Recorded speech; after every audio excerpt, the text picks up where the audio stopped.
Baik pemirsa TVRI Parlemen dimanapun Anda berada, Komisi 6 DPR RI baru saja melakukan rapat dengar pendapat dengan PT Perumnas untuk membahas berbagai permasalahan dan juga strategi pembiayaan terkait dengan pembangunan 3 juta rumah.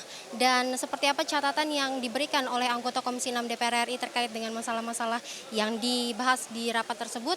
Saat ini telah hadir bersama saya Bapak Ahmad dari fraksi Demokrat Dapil Riau 1 ya Pak. Ya. Baik Pak, terkait dengan rapat dengar pendapat dengan PT Perumnas yang tadi sudah dibahas, kemudian berbagai permasalahan juga disebutkan dan juga terkait dengan strategi pembiayaannya juga. Dari Komisi 6 sendiri catatannya apa saja nih Pak?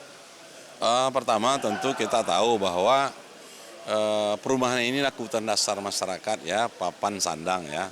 Nah karena ini sangat urgen, sangat penting sekali menyangkut masyarakat kita, terutama masyarakat dari menengah ke bawah, maka kita konsen, kita serius tadi membahas dengan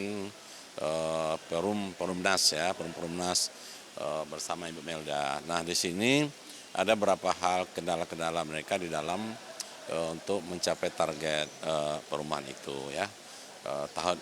Target dari 3 juta rumah itu ya target mereka paling tidak 200.000 sudah terrealisasi. Nah oleh sebab itu pertama salah pembiayaan.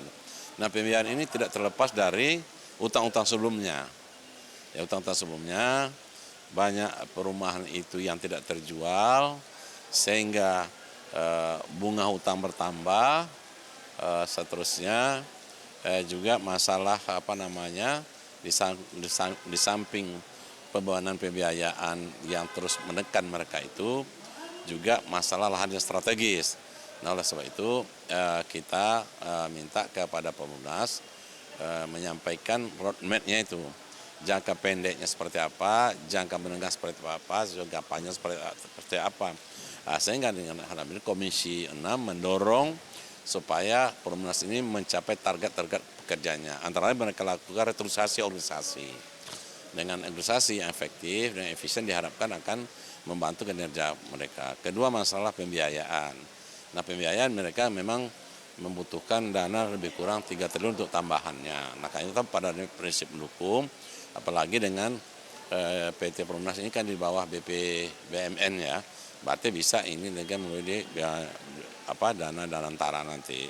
Nah ini kemudian juga kita harapkan kepada Perumnas itu menyesuaikan pembangunan Perumnas sekarang dengan tahun-tahun sebelumnya, terutama tahun-tahun 2000-an ke bawah kan. Nah sekarang kan perlu pencitraan terhadap perumahan itu sendiri sehingga masyarakat minat sehingga apabila dibangun itu terjual. Terutama prioritaskan daerah-daerah yang padat penduduknya seperti di perkotaan. Nah ini tentu bekerja sama kita harapkan dengan pemerintah kabupaten kota provinsi seperti DKI. Ini kan banyak daerah sum area, daerah-daerah bantalan sungai. Nah ini diprioritaskan. Dengan bekerja sama kita harapkan itu akan dapat mendongkrak target-target mereka itu. Kemudian dari fasum dan fasosnya, fasilitas sosial dan fase umumnya. Ini kan terkesan Perumnas itu selama ini fase sosialnya, fase umumnya itu seadanya. Nah kita minta kepada Perumnas agar fase sosial dengan fase umum itu merupakan magnet menarik bagi mereka untuk di Perumnas itu. Sehingga kita harapkan dengan fasilitas sosial, infrastruktur yang bagus, ada sarana olahraga, ada sarana bermain anak-anak, ada tempat hiburan, ada ruang terbuka, dan seterusnya. Kenapa? Karena Perumnas ini bukan hanya sebagai unsur bisnis ya, komersial ya, tapi sana juga ada unsur sosialnya, karena ini pemerintah, jadi juga sosialnya juga harus diperhatikan. Nah kemudian dengan adanya fasilitas yang bagus itu, minat masyarakat terhadap Perumnas ini tinggi, ya kan? Tadi kan Bapak sebutkan untuk menarik minat masyarakat untuk kemudian membeli Perumnas ini kan banyak hal yang sebetulnya perlu diperbaiki seperti fasilitas-fasilitas yang dilengkapi, kemudian juga lokasi yang strategis begitu.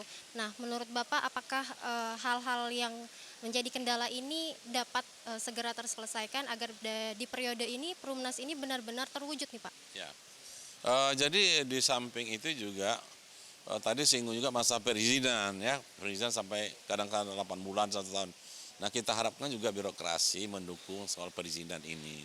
Karena masalah administrasi ini masalah utama, karena administrasi ini awal dari kegiatan pembangunan itu. Nah kemudian juga masalah lahan, ya kita harapkan lahan-lahan yang strategis ya harganya tidak terlalu tinggi.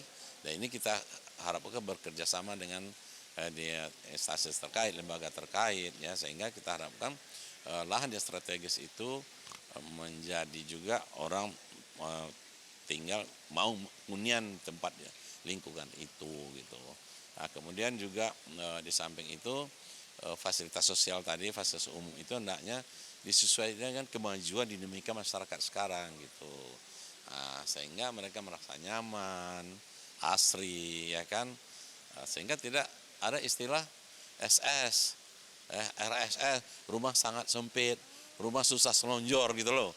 Nah ini coba ini perlu dibangun sehingga pikiran Perumnas itu tinggi gitu, bagus gitu, tidak kalah dengan perumahan-perumahan lainnya, apartemen dan segala macamnya itu ya kan. Nah ini saya kira karena dinamika selera masyarakat kita semakin lama semakin tinggi ya, semakin baik ya, sesuai kemajuan dari lingkungan itu sendiri. Ini harapan-harapan kita kepada Perumnas. Kita harapkan mereka itu lokomotif ya, garda terdepan dalam mencapai hunian masyarakat yang nyaman, yang aman, lingkungan yang baik dalam rangka mewujudkan 3 juta rumah ke depan ini. Itu harapan kita seperti itu. Baik, terima kasih Pak atas statementnya yang sangat lengkap hari ini. Dan pemirsa, itu tadi wawancara saya dengan Bapak Ahmad dari fraksi Demokrat terkait dengan rapat dengar pendapat dengan PT Perumnas mengenai kendala-kendala yang dihadapi dan juga strategi pembiayaan mereka untuk pembangunan 3 juta rumah untuk masyarakat. Dan sekian yang dapat kami sampaikan, saya Nazia Sudirja kembali ke studio.